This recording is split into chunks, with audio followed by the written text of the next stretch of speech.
Many landlords aren't aware that asking about a tenant's immigration or citizenship status during the screening process can violate fair housing laws in a growing number of states and cities.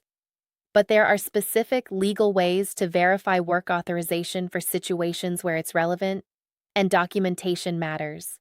Welcome to TenantScreeningBackgroundCheck.com.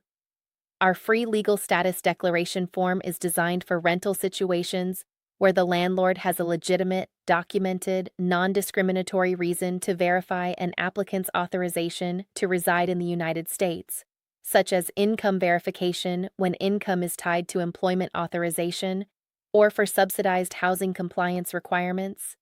This form must be used carefully and consistently.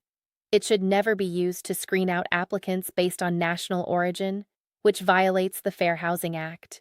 Apply it uniformly using the same documented business criteria for all applicants where it's relevant, and consult your state's fair housing requirements before using it.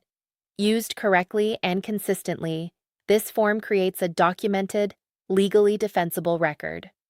For all your landlord form needs and professional tenant screening, visit TenantScreeningBackgroundCheck.com. Full background checks available same day, no monthly fees. Get the free form at TenantScreeningBackgroundCheck.com.